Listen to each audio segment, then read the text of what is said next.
There's a new virus in the database. We have a zero bug attacking all login and overlay files. Run antivirus. Give me a systems display. Down 176, 26.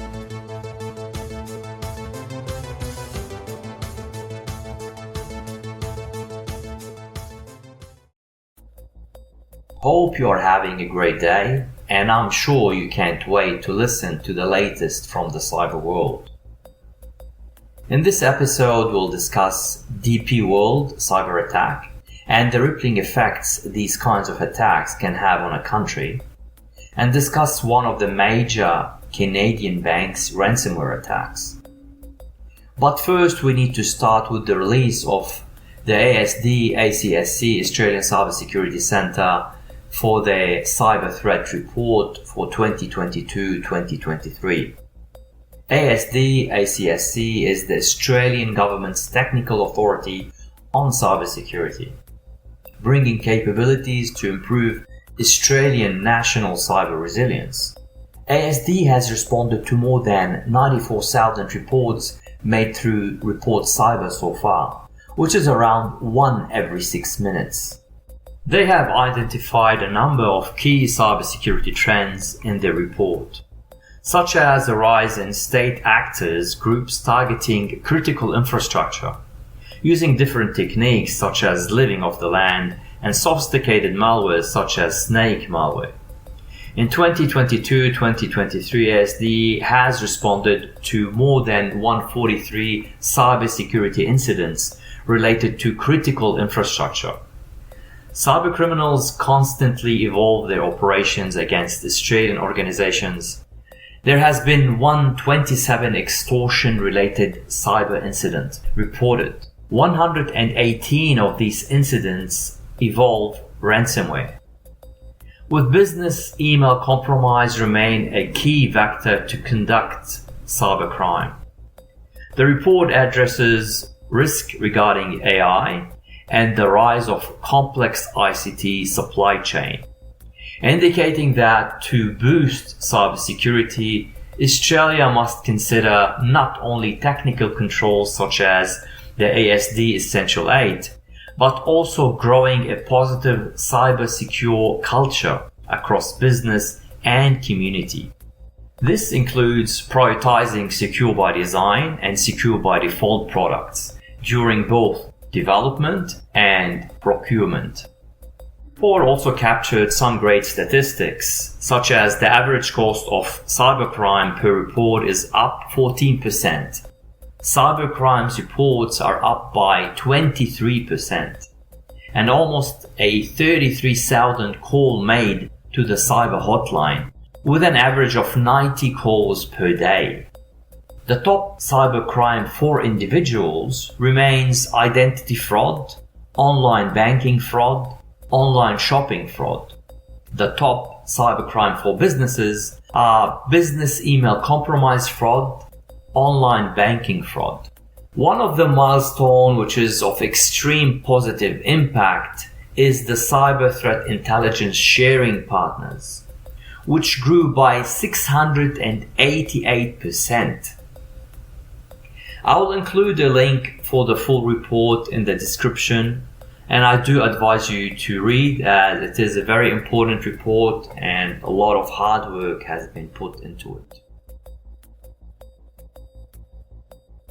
Dubai Ports, or DP World, is one of Australia's largest port operators, has resumed their operation after being hit by a major cyber attack last week. DP is responsible for around 40% of the country's shipping transportation, and its shutdown has impacted the import and export of more than 30,000 shipping containers stranded at ports all over Australia. This disruption is said to be unlikely to impact the supply chain of essential goods to major Australian supermarkets. The Minister for Cybersecurity, Claire O'Neill, addressed the Parliament last week. In my role as Minister for Cybersecurity, I'm not always able to get up and deliver positive news to the Parliament, but we do have good news today. This afternoon, DP World announced that they are resuming operations at their facilities. Their expectation is that 5,000 containers will leave their ports today. Speaker, the incident at DP World is the latest in a string of cyber attacks which have shaken our country. And this is why this is such a central priority for our government. The DP World incident also, Speaker, shows that some of the critical reforms that our government has put in place in the past 18 months are actually working. Speaker, for many Australians, they're probably not really conscious of the tremendous complexity that's involved in managing a cyber incident of this size. In the case of DP World, we have a company here that manages 40% of freight movements in and out of our country. The implications for a shutdown, even briefly, on the ports are very widespread, affecting most of the parts of the Australian economy. Speaker, in the instance of this particular cyber attack, we had the National Cybersecurity Coordinator who was on the ground effectively immediately working with the company and across industries to help manage the impacts of this. Moving on, after detecting the attack last week, the company disconnected its systems from the internet to stop any unauthorized access. This points to a very weak cyber resilience and cyber maturity, and the absence of proper processes and procedures in place. Unplugging your network should be your last resort and not your first action when responding to an incident. At the time of this recording, no proper attribution has been announced yet. A statement from the National Cybersecurity Coordinator said, DP World Australia has resumed operation today following the cyber incident that impacted a number of ports around the country over the past few days. Although ports operation has resumed, it does not mean that this incident has concluded. It's easy to say that DP World incident was an eye-opener and the canary in the minds of how disruptive a major cyber attack on Australia's critical infrastructure could be, and a lesson learned for other organizations here in the country. Our next topic for today will be the Canadian bank Moneris, which claims that they have prevented a major ransomware attack. After being listed on Medusa cybercrime group data leak site, demanding $6 million, Moneris announced that they have successfully prevented access to any critical data from being exfiltrated.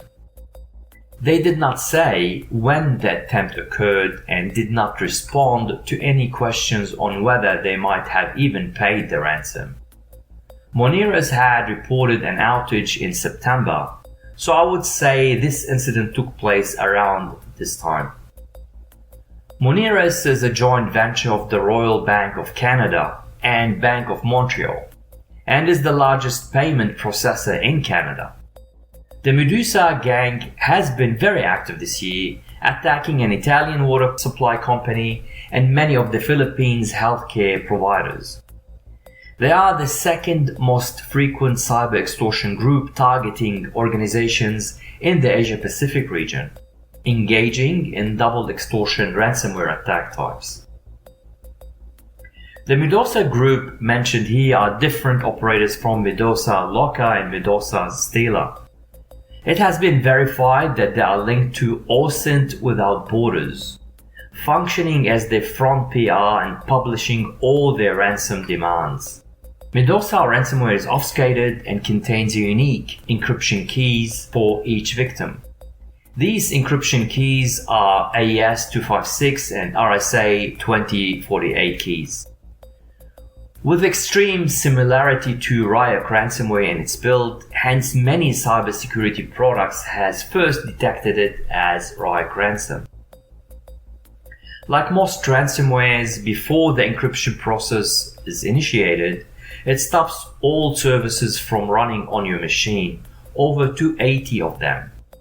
for higher encryption success rate and encrypting only the first and last portion of the file for faster duration. The ransom will then delete the Windows shadow volume copies on your machine. So it is designed to be agile and efficient as much as possible. The assumption is that Medusa team is located in Eastern Europe.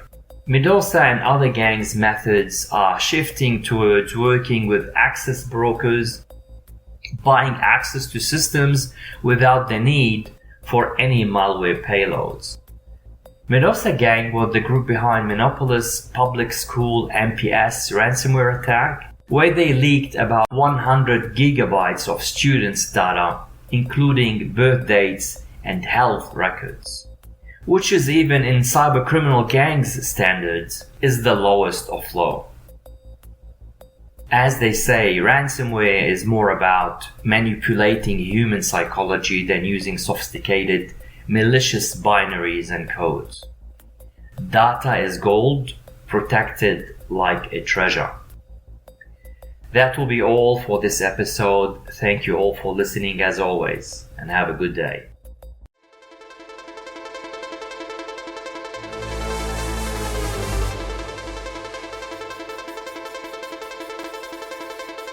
The Rising Cyber by Chad Sally B.